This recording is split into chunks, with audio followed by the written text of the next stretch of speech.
What's up, everybody? It's that time again. That's right. The Washington Huskies have a big game coming up tomorrow, and I gotta say some things about it before we get to kick off. 12:30 p.m. start, so it's going to be an early afternoon one.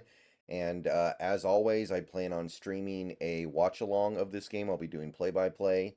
I'll be talking about the game, talking about other college football things, maybe a few other things as well.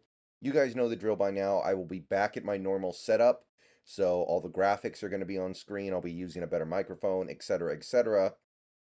So stop on by tomorrow afternoon as we watch the Huskies try to get to 10-0.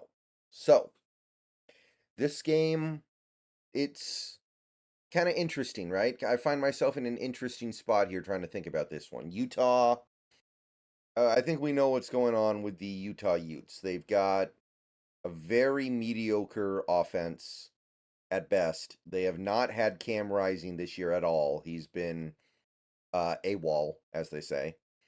And they've tried to scrape by with what they have behind him. And Barnes has done the best that he can, I guess, which is often not very good, but they're good enough to have won 7 games. They've gone 7 of 9, so something's working.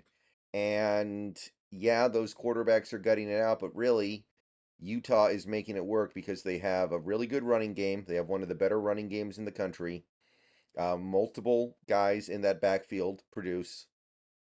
And of course, they have one of the best defenses in the entire country. So this is an interesting challenge for the Washington Huskies. The Oregon defense is really good. Oregon has a really good defense, and Washington was able to produce against them, but it feels like Utah's defense is on a level beyond that. So this is kind of something different. This is one of those teams that is going to scratch and claw trying to keep the score down, trying to give themselves a chance to win at the end, trying to maintain a small lead throughout and just hope that their defense can carry the day. And we've seen this matchup before. When the Huskies went to the college football playoff several years ago, Utah was the team we ultimately had to get through at the end, and that ended up being a very close game that was a defensive struggle despite Washington that year being an offensive powerhouse. So we're familiar with this kind of thing before, and looking at all that stuff, there's no way you can say that this game is going to be easy. But with these other games that have come and gone and these games that are coming up, it just wouldn't. This doesn't feel like the game where you slip up. This does not feel like the game where you let it get away from you. Like Oregon State on the road, that's the game that I'm looking at and going, that could be a sticky wicket. It's not really Utah at home without their intended quarterback. It's a Utah team that is offensively challenged. I mean, we've already seen what happened when they faced Juggernaut. They got blown out by Oregon. They were able to barely beat USC, but you look at those 2 games. They got scored on a good amount. USC's defense is just so bad they still lost, but Oregon put up 35, USC put up 32, so an elite offense can produce on them.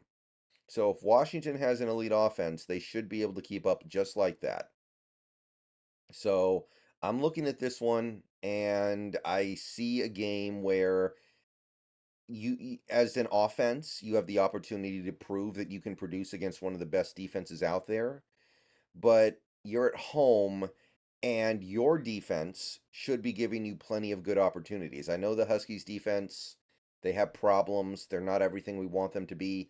Asa Turner supposedly is not going to be ready for this game, so we still have safety issues. But our defense against this Utah offense should produce extra opportunities, some turnovers, some big negative plays that force punts kind of in and of themselves. Pass rush should be able to eat a little bit. That's starting to warm up a little bit after a slow start this season. So I put it all together, and I just don't think this is going to be the game that we have to be scared of. And me saying that, that's kind of the issue right then and there, isn't it? Me saying that, what does that make this game? That makes this the quintessential trap game, right? You feel like you should win it. You know Utah's good. You know it's not going to be easy, but you're like, we just beat USC on the road. We're about to play Oregon State on the road. Those are the games where we're in danger, right? Utah is like the game in the middle that you use to kind of have a little bit of a lull. You're at home, you're facing a team with a limited offense, and boom, the trap. So basically, everything I just said was a long winded way of saying this game scares me mainly for its trap game potential. So I'm very interested to see how the Huskies come out. Are they going to come out flat the way they came out after the Oregon game last month, where they win that game against all odds? They overcome what seemed to be an insurmountable late game deficit, and they gut it out, and then they laid two eggs in a row. I mean, really, you could argue they should have lost both those games to really bad teams, Arizona State and Stanford. So what about this time? You beat USC, and don't get me wrong, you're better than USC. You deserve to beat USC. You outplayed USC, but it's still a big win for your program. And is this going to be a little bit of a letdown?